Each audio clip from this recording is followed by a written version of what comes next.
వీక్షకులందరికీ నమస్కారం. 2026వ సంవత్సరంలో సింహరాశి వారికి ఏ విధమైనటువంటి ఫలితాలు కలగబోతూ ఉన్నాయో ఈ వీడియో ద్వారా క్లుప్తంగా తెలుసుకునేటువంటి ప్రయత్నం చేద్దాం. నిజానికి ఆంగ్ల సంవత్సరాది ఫలితం అనేటువంటిది మన తెలుగు సంస్కృతి కానప్పటికీ కూడాను చాలా మంది కొత్త క్యాలెండర్ ఏమంటే మరి గ్రెగేరియన్ క్యాలెండర్లో కొత్త సంవత్సరం వచ్చింది కాబట్టి దీని ప్రకారంగా మాకు ఎలా ఉంది అనేటువంటి విషయాలను అడుగుతూ ఉంటారు. అలా అడిగినప్పుడు చెప్పడం ధర్మం. అయితే ఇక్కడ కొంతమంది అతిశయోక్తి ప్రదర్శిస్తున్నారు. ఈ నూతన ఆంగ్ల సంవత్సరాన్ని కూడా ఆదాయ వ్యయాలు, రాజపూజ్య అవమానాలు, మూర్తిమంతాలు ఇలా అనేక రకాలైనటువంటి విషయాలని జోడించి అసలు దాంట్లో సంబంధం లేకపోయినా అసలు గోచార పరిస్థితులు ఏంటి, దీనిలో గజకేసరి యోగాలు, బుధాదిత్య యోగాలు అనేక రకాలైనటువంటి అసలు సంబంధం లేనటువంటి విషయాలను ప్రస్తావిస్తున్నారు. ఇదొక ఎత్తు. అసలు మనం చెప్పే గోచారమే రాశికి సంబంధించిన విషయం, దీన్ని లగ్నంతో ముడిపెట్టి చెప్తున్నాడు. అసలు సంబంధం లేనటువంటి విషయం.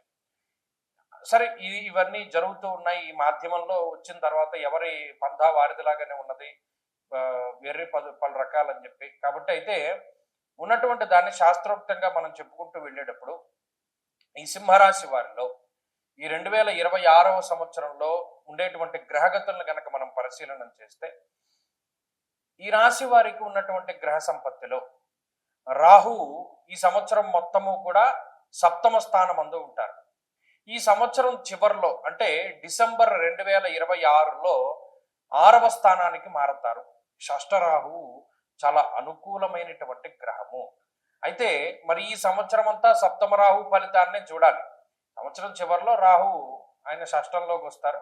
కాబట్టి రాహు మిశ్రమమైనటువంటి ఫలదాత. ఇక శనేశ్వరుడు అష్టమ స్థానం అందు సంచారం చేస్తున్నారు. అష్టమ శనేశ్వరుని యొక్క దోషము ఈ రాశి వారికి ఉన్నది. ఇక్కడ మళ్ళా చాలా మంది అంటే ఇది ఎలా తయారైందంటే ఈ జ్యోతిష్ శాస్త్రం అన్నది ఖాళీగా ఉన్న వాళ్ళందరూ చెప్పచ్చు అనేటువంటి విధంగా తయారైంది. వాడేమో శని వక్రించినప్పుడు శనేశ్వరుడు రాశి మారకపోయినా వాడు ఫలితాలు పెడతాడు. వక్రించినప్పుడు ఈ ఫలితం అంటాడు, మళ్ళా రుజుమార్గంలోకి వచ్చినప్పుడు ఈ ఫలితం అంటాడు. వాడు ఇష్టం వచ్చినట్టు చెప్పుకుంటున్నాడు. ఇక ఈ ప్రజలు గమనించవలసిన విషయం ఏంటి అంటే ఈ సంవత్సరం మొత్తము శనేశ్వరుడు మధ్యలో వక్రిస్తారు, మళ్ళా రుజుమార్గంలోకి వెళతారు. ఎక్కడికి వెళ్ళినా అష్టమ స్థానస్థిత ఫలితాన్ని ఇస్తారు. ఇది గుర్తుపెట్టుకోవాలి. ఇక గురుడు మాత్రం 2 సార్లు స్థానం మారతారు. జూన్ 2వ తారీఖు వరకు లాభస్థానమందు ఉన్నటువంటి గురువు జూన్ 2 నుండి అక్టోబర్ 31 వరకు వ్యయస్థానమందు, అక్టోబర్ 31 నుండి డిసెంబర్ 31 వరకు జన్మరాశి యందు సంచారాన్ని చేస్తారు. అంటే లాభస్థానంలో ఉన్న గురువే బలము. తప్పితే జూన్ 2 దాటిన తర్వాత ఎప్పుడైతే పుష్కరాలు ప్రారంభమవుతాయో అప్పటి నుండి ఉండేటువంటి గురువు యొక్క ఫలితం సింహరాశి వారికి ప్రతికూలమే. కాబట్టి ఓవరాల్ గా మనం పరిశీలన చేసినప్పుడు ఒక 25% నుండి 30% మధ్యలో ఉండేటువంటి శుభ ఫలితాలని సింహరాశి వారు ఈ సంవత్సరం పొందుతున్నారు. ఏమండి అదేంటంటే చాలా తక్కువగా చెప్పారు, మేము చాలా గొప్ప గొప్ప ప్లాన్స్ వేసుకున్నాం, మీరు ఎలా బాగాలేదని చెప్తే మీ వీడియో చూడం, లేకపోతే స్కిప్ చేసేస్తాం, లేకపోతే ఎవడు మా వీడియో సింహరాశి వాళ్ళు టాప్లో ఉన్నారు బద్దలు కొట్టేస్తారు, కోట్లు సంపాదిస్తారు, లేకపోతేనేమో ఇంకా నిద్రపోతే కోటీశ్వర్లు అయిపోతారు అనేటువంటి విషయాలు చెప్తారు, వాళ్ళదే చూస్తామని అనుకుంటూ ఉంటారు. చెప్తారు కూడా చాలా మంది. లేకపోతే ఈయన ఎప్పుడూ నెగిటివ్ చెప్తాడని అంటారు. ఇక్కడ గమనించవలసిన విషయం, కొంతమంది తెలివైన వాళ్ళు ఉన్నారు. వాళ్ళు లాస్ట్ ఇయర్ నా వీడియో చూశారు. 24లో ఈయన ఎలా చెప్పాడు, ఎలా జరిగింది, 25లో ఈయన ఎలా చెప్పాడు, ఎలా జరిగింది. ప్రీవియస్ రికార్డ్స్ ఉంటాయి కదా, చెక్ చేసుకోవాలి. సింహరాశి వారికి బాగుందంటే బాగుంది, బాలేదంటే బాలేదు. నాకు మీ మీద ఏం కక్ష ఉండదు కదా. కాకపోతే ఏ పీరియడ్ బాగుంది, ఏది బాగా లేదని తెలుసుకుంటే మాత్రం కొంత ఉపయోగం ఉంటుంది. జూన్ 2వ తారీఖు వరకు గురువు యొక్క బలం ఉంటుంది కాబట్టి యశో వృద్ధిర్ బలం తేజ సర్వత్ర విజయ సుఖం అన్నాడు. అంటే ఇక పరిస్థితులు ఎలా ఉన్నా, ఇప్పుడు చూడండి బండి మీద వెళ్ళిపోతూ ఉంటాడు, చైన్ ఊడిపోతుంది, పెట్రోల్ అయిపోతుంది, సెల్ఫ్ ఆగిపోతుంది, అయినా బండి వెళ్ళిపోతుంది కొంతసేపటికి ఎదరకి. అలాగా అష్టమశని ఉన్నా, సప్తమ రాహు ఉన్నా, మిగతా గ్రహాలు ప్రతికూలంగా ఉన్నా, గురుడు లాభంలో ఉన్నప్పుడు కొంత దూరం తీసుకుపోతాడు, ఎలాగోలా లాక్కుపోతాడు. బండిలో పెట్రోల్ అయిపోయింది, లేకపోతేనేమో బండి చైన్ తగ్గిపోయింది, ఏదైపోయినా సరే వీడు ఎదరికి వెళ్ళిపోతాడు. ఇంకోటి ఎవడో లిఫ్ట్ ఇస్తాడు, వాడు చేయి పట్టుకుని, లేకపోతే వెనకాల ఎవడో తన్నుతాడు బండి, వాడిలా తనడం ద్వారాను బండి వెళ్ళమైతే వెళ్ళిపోతుంది. అలా గురువు ఫలితాన్ని ఇస్తాడు. జీవితం ఏదో రకంగా ముందుకు వెళ్ళిపోతుంది. కానీ గురుబలం తగ్గిపోతే మాత్రం జూన్ నెల 2వ తారీఖు దాటిపోతే మాత్రం కొంత ఇబ్బందులు ఎదురవుతాయి. ఎందుకంటే మరి 3 దీర్ఘ సంచార గ్రహాలు ప్రతికూలం అయిపోతాయి కదా మరి. అలా ప్రతికూలం అయిపోయినప్పుడు మళ్ళా గోచార పరిస్థితులు నెమ్మది పడిపోతాయి.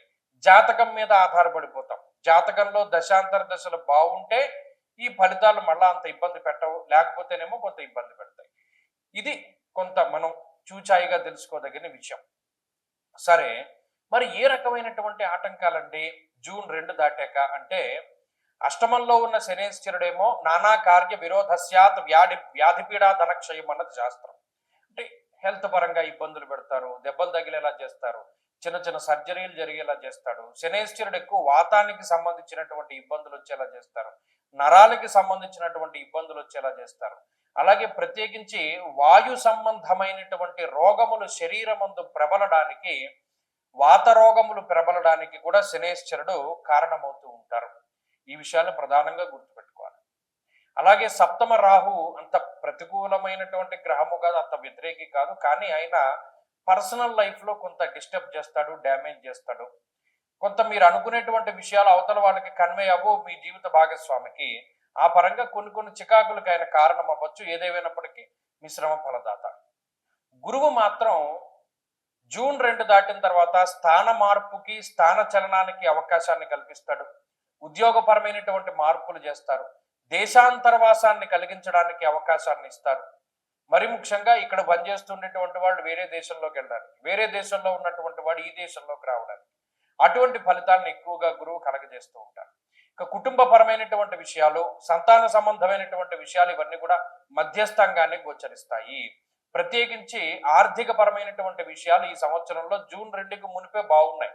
జూన్ 2 తర్వాత అంతా ఖర్చే కనబడుతోంది. కాబట్టి ఈ ఫలితాలన్నింటినీ కూడా ఈ సంవత్సరంలో మీరు గుర్తుపెట్టుకోవాలి. మరి ఏం చేస్తే బయటపడతామండి? సంకష్టహార చతుర్థి వ్రతాలు మీరు గుర్తుపెట్టుకోండి. శుక్లపక్షంలో చవితి కాకుండా కృష్ణపక్షంలో వచ్చేటువంటి చవితి తిథి రోజున విఘ్నేశ్వరునికి సంబంధించినటువంటి హోమము, అభిషేకము, అర్చన సంబంధమైనటువంటి విషయాల వల్ల, గణేశ అష్టోత్తర శతనామావళి స్తోత్ర పారాయణ వల్ల ఈ రాశి వారు ఎక్కువ లాభం పొందుతారు. ప్రతి నెలలోనూ ఒకరోజు వెచ్చించండి. సంకష్టార చతుర్థి అని వస్తుంది. ఆ సంకష్టార చతుర్థి రోజున ఖచ్చితంగా గణపతికి అభిషేకం కానీ, అర్చన కానీ, గరిక పూజ కానీ, అష్టోత్తర శతనామావళి కానీ చేయించుకోండి. అలాగే ప్రతిరోజు చదవలసినటువంటి స్తోత్రాల్లో గణేశ అష్టోత్తర శతనామావళి స్తోత్రం లేదా విఘ్నేశ్వరుని యొక్క అష్టోత్తర శతనామాలని ఖచ్చితంగా ప్రతిరోజు చదువుతూ ఉండండి. వీలుంటే వినాయకుడు ఉంగరం చేతికి పెట్టుకోండి. విఘ్నేశ్వరుని ఎక్కువగా ఆరాధన చేస్తూ ఉండండి. దానివల్ల మీకు శుభం కలుగుతుంది. స్వస్తి.